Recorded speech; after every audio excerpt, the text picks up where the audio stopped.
Indonesia sukses memutus dominasi Thailand di ajang SEA Games 2025 sekaligus mengukir sejarah dengan meraih medali emas untuk pertama kalinya. 91 emas, bonusnya besar juga itu sekarang. Tapi itu apa namanya? Sabdo Pandito Ratu, ucapan seorang pemimpin harus dipegang. ในวันที่ 8 กุมภาพันธ์ 2569 ที่จะถึงนี้นะครับ Nah, ini akhirnya semua lega. Presiden Federasi Olahraga ASEAN, Chayapak Siriwat, resmi putuskan bahwa Thailand gagal menjadi juara umum SEA Games 2025 usai ditemukan 4 kecurangan besar yang terbukti untungkan tuan rumah. Bahkan, Madam Pang dan Menteri Olahraga Malaysia sampai bilang keras kayak gini di hadapan media. Wah, wah, wah, benarkah?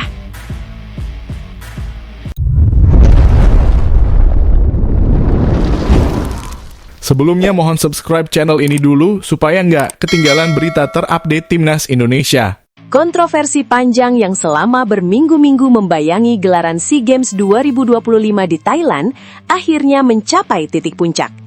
Isu yang semula dianggap sekedar kecurigaan publik dan keluhan negara peserta, kini berubah menjadi keputusan resmi yang mengguncang olahraga Asia Tenggara. Presiden Federasi Olahraga ASEAN, Chayapak Siriwat, secara mengejutkan mengumumkan bahwa Thailand gagal menjadi juara umum SEA Games 2025 setelah federasi melakukan investigasi menyeluruh terhadap berbagai laporan kecurangan sistematis yang dilakukan tuan rumah. Dalam konferensi pers luar biasa yang digelar di Bangkok, Chayapak Siriwat menyatakan bahwa hasil investigasi tidak bisa lagi dibantah. Setelah melalui audit teknis, peninjauan ulang pertandingan, serta verifikasi bukti dari berbagai negara peserta, Federasi Olahraga ASEAN secara resmi mencabut 189 medali emas dan 113 medali perak milik Thailand, tegas Chayapak. Ia menambahkan, keputusan ini diambil demi menjaga integritas dan kredibilitas olahraga ASEAN yang selama ini menjadi fondasi persatuan kawasan. Menurut Chayapak Siriwat, terdapat 4 pelanggaran besar dan mendasar yang dilakukan Thailand sebagai tuan rumah SEA Games 2025. Pertama, sabotase terhadap tim negara lain sebelum pertandingan, mulai dari keterlambatan transportasi, perubahan jadwal mendadak, hingga kondisi venue yang tidak layak saat tim tamu bertanding. Kedua, penambahan cabang olahraga yang tidak sesuai regulasi SEA Games, baik dari sisi pengakuan internasional maupun kesiapan peserta, yang secara nyata hanya menguntungkan kontingen Thailand. Ketiga, penggunaan wasit dan juri yang tidak netral, di mana dalam puluhan partai final, keputusan selalu condong menguntungkan atlet Thailand, meski tayangan ulang menunjukkan hasil sebaliknya. Keempat, yang paling fatal adalah penganuliran kemenangan negara lain, padahal secara teknis dan skor, Thailand kalah telak di lapangan. Ini bukan kesalahan kecil, ini adalah pelanggaran terstruktur dan sistematis, ujar Chayapak. Demi menjaga kepercayaan publik ASEAN, keputusan ini harus diterima, termasuk oleh tuan rumah Thailand. Sebagai konsekuensi dari pencabutan medali tersebut, Federasi Olahraga ASEAN secara resmi menetapkan Indonesia sebagai juara umum SEA Games 2025. Indonesia mendapatkan tambahan 85 medali emas dan 52 medali perak dari hasil pengalihan medali yang sebelumnya dinyatakan tidak sah milik Thailand. Dengan demikian, posisi klasemen akhir berubah drastis, yakni Indonesia berada di puncak, sementara Thailand turun ke posisi runner-up. Pengumuman ini disambut sorak-sorai delegasi Indonesia yang selama ini memilih menahan diri dan tetap bertanding secara profesional meski merasa dirugikan. Reaksi mengejutkan juga datang dari dalam Thailand sendiri. Madam Pang, tokoh olahraga ternama Thailand yang selama ini dikenal vokal dan berpengaruh, secara terbuka menyampaikan kekecewaannya. Saya sangat kecewa dan terpukul.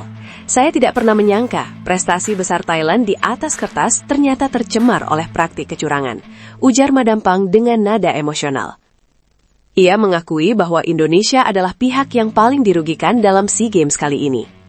Saya tahu betul, jika semua pertandingan berjalan sesuai aturan, Indonesia seharusnya meraih jauh lebih banyak medali emas dari awal, katanya. Dalam pernyataan yang jarang terdengar dari tokoh Thailand, Madam Pang secara terbuka menyampaikan permintaan maaf kepada Indonesia. Atas nama pribadi dan sebagai bagian dari komunitas olahraga Thailand, saya memohon maaf kepada Indonesia. Semoga ini menjadi pelajaran besar bagi kami, dan semoga persahabatan Indonesia-Thailand tidak rusak karena kesalahan ini. Dukungan kuat juga datang dari Menteri Olahraga Malaysia, Syed Abdul Rahman. Ia menyatakan bahwa keputusan Federasi Olahraga ASEAN adalah langkah yang berani dan sangat dibutuhkan. Kami di Malaysia menerima banyak laporan dari tim kami. Ada beberapa partai final di mana atlet Malaysia jelas menang, namun hasilnya dibalik oleh wasit tuan rumah, ungkap Syed Abdurrahman.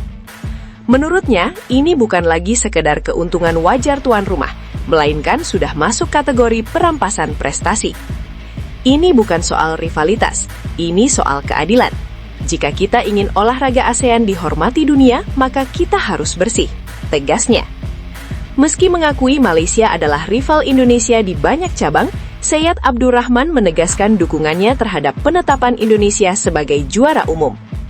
Melihat Indonesia juara mungkin tidak sepenuhnya menyenangkan bagi kami, tapi demi keadilan dan integritas, saya mendukung penuh keputusan ini.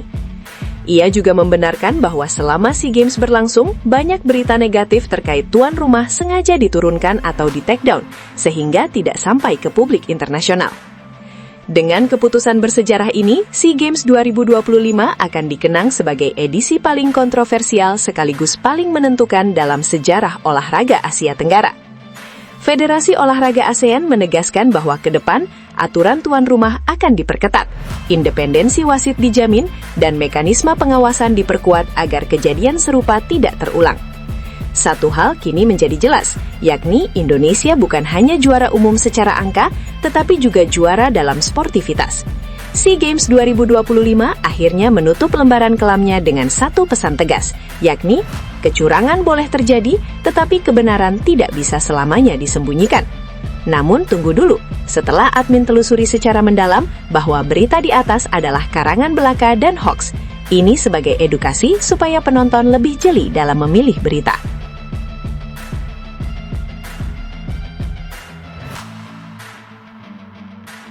Masa depan winger muda timnas Indonesia, Miliano Jonathans, kini tengah menjadi topik hangat yang ramai diperbincangkan, baik di Belanda maupun di tanah air. Pemain berdarah Depok itu disebut-sebut berpeluang besar meninggalkan FC Utrecht pada bursa transfer musim dingin Januari 2026, meski baru bergabung 1,5 musim lalu dengan klub Eredivisie tersebut. Spekulasi ini mencuat bukan tanpa alasan. Minimnya menit bermain menjadi faktor utama yang membuat pihak klub membuka opsi bagi Miliano untuk hengkang sementara. Demi menjaga perkembangan kariernya, sang pemain kabarnya diizinkan pergi dengan status pinjaman. Sebuah langkah yang dinilai realistis agar potensinya tidak terhambat terlalu lama di bangku cadangan. Situasi ini tentu memancing pertanyaan besar. Klub mana yang akan menjadi pelabuhan berikutnya bagi Miliano Jonathans? Di tengah berbagai kemungkinan di Eropa, muncul pula rumor menarik dari Indonesia. Nama Persib Bandung ikut dikaitkan, mengingat Maung Bandung tengah diisukan kembali membidik pemain diaspora timnas Indonesia untuk memperkuat skuad mereka. Sejak direkrut dari Vitesse pada Januari 2025, dengan nilai transfer sekitar 5,8 miliar rupiah, perjalanan Miliano bersama Utrecht memang tidak berjalan mulus. Meski sempat merasakan atmosfer kompetisi Eropa dengan tampil di Liga Eropa, pemain berusia 21 tahun tersebut lebih sering mengisi bangku cadangan dan belum mampu mengamankan tempat reguler di tim utama. Padahal, sebelum berlabuh di Stadion Galgenwaard, Miliano sempat menyandang status sebagai talenta panas yang diminati sejumlah klub Eredivisie, termasuk FC Twente. Harapan besar yang menyertainya belum sepenuhnya terwujud di Utrecht. Hingga kini, setelah 1,5 musim berlalu, Miliano masih belum mencatatkan gol, membuat opsi peminjaman dianggap sebagai jalan terbaik agar jam terbangnya kembali meningkat. Di tengah ketidakpastian masa depannya di Belanda, sinyal ketertarikan dari Indonesia justru semakin kuat. Persib Bandung secara terbuka memberi kode akan kembali mendatangkan pemain diaspora pada bursa transfer putaran kedua Super League 2025-2026. Langkah ini tak lepas dari keberhasilan Persib sebelumnya, saat merekrut pemain-pemain diaspora yang langsung memberi dampak signifikan. Manajemen Persib disebut puas dengan kontribusi pemain seperti Tom Hey dan Eliano Reinders, yang langsung menyatu dengan tim dan meningkatkan kualitas permainan. Meski pelatih Boyan Hodak belum menyebutkan nama secara gamblang, kebutuhan Persib akan tambahan tenaga untuk bersaing di kompetisi Asia, membuat spekulasi publik mengarah kuat pada sosok Miliano Jonathans. Dari sisi kebutuhan taktik, Miliano dinilai cukup ideal. Ia tengah membutuhkan menit bermain, memiliki usia yang masih sangat muda, serta fleksibel bermain sebagai penyerang sayap kanan, posisi yang krusial dalam sistem permainan Persib. Jika skenario peminjaman ini benar-benar terwujud, transfer tersebut bisa menjadi win-win solution bagi semua pihak. Bagi Persib, kehadiran Miliano dapat memperkuat kedalaman skuad dan menjaga ambisi mereka di level domestik maupun Asia. Sementara bagi Miliano sendiri, bermain di Indonesia bisa menjadi panggung untuk kembali menemukan ritme, kepercayaan diri, dan performa terbaik sebelum melanjutkan karirnya kembali di Eropa. Menurut kalian, apakah Persib Bandung menjadi pilihan yang tepat bagi Miliano Jonathans untuk melanjutkan karirnya sementara? Atau justru ia sebaiknya tetap bertahan di Eropa, meski harus mencari klub lain? Yuk, tuliskan pendapat kalian di kolom komentar dan ramaikan diskusinya.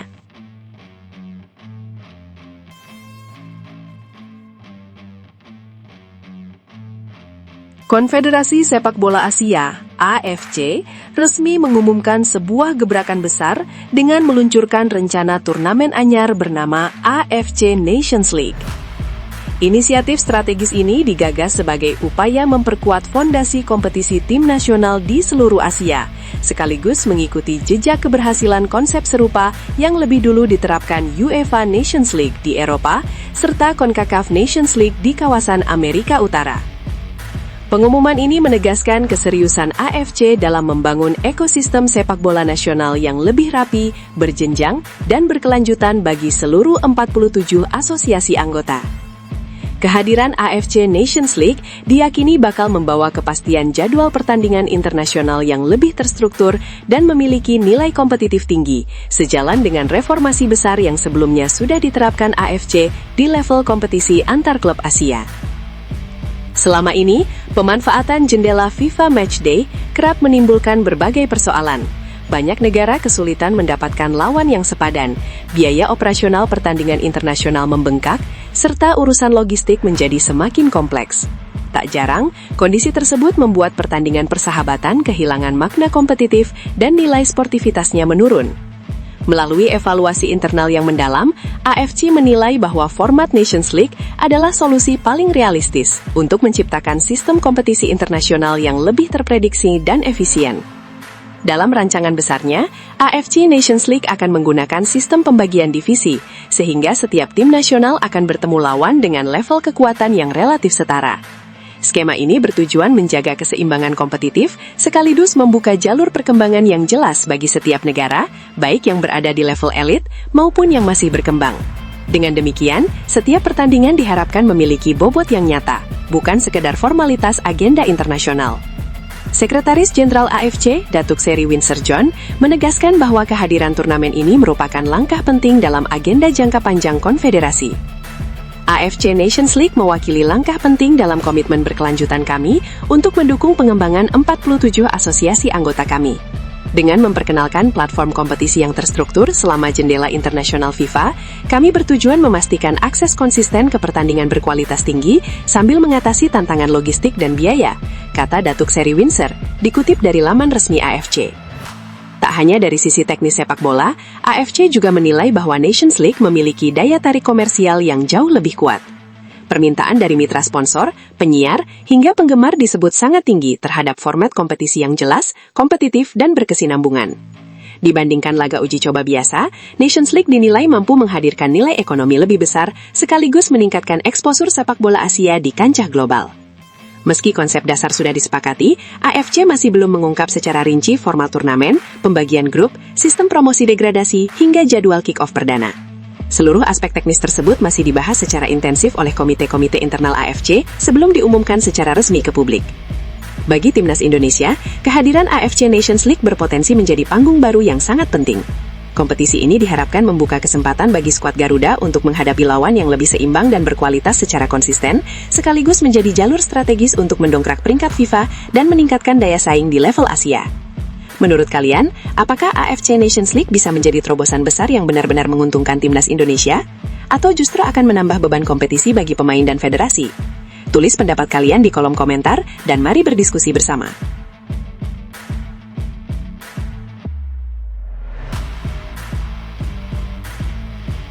Malaysia sudah jatuh tertimpa tangga. Kini dihukum AFC karena 3 alasan saat lawan Nepal. Usai FIFA anulir hasil 3 laga uji coba. Nasib timnas Malaysia benar-benar sedang berada di titik terendah. Ibarat sudah jatuh, mereka kini justru tertimpa tangga. Setelah rangkaian sanksi terus berdatangan dan menambah panjang daftar masalah yang menimpa sepak bola negeri jiran dalam beberapa bulan terakhir. Sanksi paling anyar datang dari Konfederasi Sepak Bola Asia (AFC). Federasi tertinggi sepak bola Asia tersebut secara resmi menjatuhkan hukuman kepada Asosiasi Sepak Bola Malaysia (FAM) atas sejumlah pelanggaran yang terjadi dalam laga kualifikasi Piala Asia melawan Nepal di Stadion Nasional Bukit Jalil, Kuala Lumpur pada 18 November 2025. Mengutip laporan berita harian, Komite Disiplin dan Etika AFC pada Senin lalu memutuskan memberikan hukuman pertama kepada FAM karena adanya penundaan kick-off pertandingan. Tercatat, awal babak pertama mengalami keterlambatan selama 1 menit 20 detik, sementara awal babak kedua juga tertunda 1 menit 30 detik. Atas pelanggaran prosedural tersebut, FAM dijatuhi denda sebesar Rp1.192 atau setara dengan Rp41,7 juta. Masalah tidak berhenti di situ. Pelanggaran kedua dinilai lebih serius karena menyangkut kewajiban media pasca pertandingan. FAM dinyatakan gagal memastikan kehadiran pemain timnas Malaysia Faisal Abdul Halim dalam konferensi pers resmi setelah laga. Akibat kelalaian ini, AFC kembali menjatuhkan denda sebesar Rp40.770 atau sekitar Rp167 juta. Tak hanya federasi yang terkena imbas, Faisal Abdul Halim sebagai individu juga turut menerima hukuman denda dengan nominal yang sama, yakni Rp167 juta. Seluruh denda tersebut wajib dilunasi maksimal 30 hari sejak tanggal keputusan resmi diumumkan oleh AFC. Deretan hukuman dari AFC ini semakin memperburuk situasi Malaysia, mengingat sebelumnya mereka juga sudah lebih dulu dihantam sanksi berat dari FIFA. Sanksi tersebut berkaitan dengan kasus 7 pemain naturalisasi ilegal yang diturunkan dalam laga internasional resmi. 7 pemain yang dimaksud adalah Facundo Garces, John Irazabel, Hector Hefel, João Figueiredo, Emmanuel Machuca, Rodrigo Holgado, dan Gabriel Palmero. Mereka diketahui tampil saat Malaysia menghadapi Vietnam dalam lanjutan kualifikasi Piala Asia 2027 pada 10 Juni 2025. Tak berhenti sampai di sana, FIFA juga menganulir hasil 3 laga uji coba internasional Malaysia yang digelar pada Mei dan September 2025. Ketiga pertandingan tersebut sebelumnya masuk dalam perhitungan peringkat FIFA, sehingga pembatalannya berdampak langsung pada posisi Malaysia di ranking dunia. Adapun 3 laga yang dianulir tersebut adalah pertandingan melawan Tanjung Verde 29 Mei 2025, Singapura 4 September 2025, dan Palestina 8 September 2025. Dalam laga kontra Tanjung Verde, Malaysia bermain imbang 1-1 dengan Palmero turut tampil. Saat menghadapi Singapura, terdapat 4 pemain bermasalah yang dimainkan, yakni Palmero, Garces, Holgado, Figueiredo, dan Irazabel. Sementara ketika menaklukkan Palestina 1-0, Malaysia kembali menurunkan Palmero, Figueiredo, dan Holgado. Namun, akibat pelanggaran status pemain, FIFA memutuskan ketiga laga tersebut dinyatakan kalah 0-3 untuk Malaysia. Selain kerugian secara teknis dan peringkat, FAM juga harus menanggung denda tambahan sebesar Rp294 juta. Rangkaian sanksi dari AFC dan FIFA ini membuat kondisi sepak bola Malaysia kian terpuruk, baik dari sisi prestasi, finansial, maupun reputasi internasional. Publik pun mulai mempertanyakan tata kelola federasi, khususnya terkait administrasi pemain dan kepatuhan terhadap regulasi internasional. Menurut kalian, apakah sanksi beruntun ini bisa menjadi titik balik bagi sepak bola Malaysia untuk berbenah? Atau justru menjadi awal dari keterpurukan yang lebih panjang? Silakan tuliskan pendapat kalian di kolom komentar, dan mari berdiskusi bersama.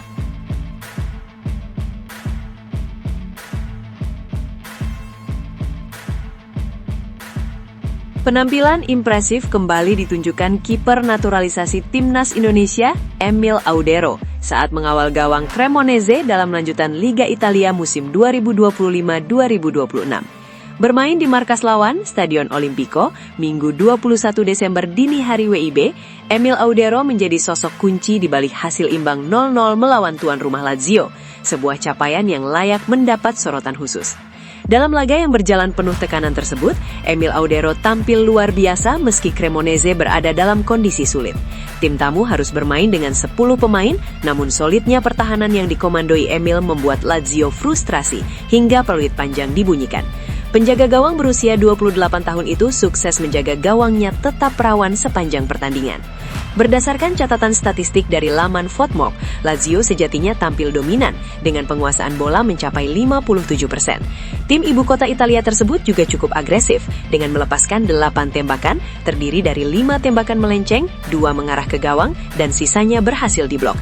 Namun rapatnya lini belakang Cremonese serta ketangguhan Emil Audero membuat setiap peluang Lazio mentah sebelum berbuah gol.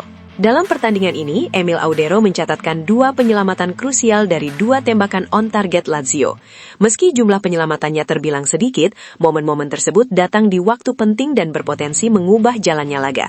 Ketepatan posisi, refleks cepat, serta ketenangan Emil di bawah mistar menjadi faktor utama mengapa Cremonese mampu mencuri 1 poin berharga di Olimpico.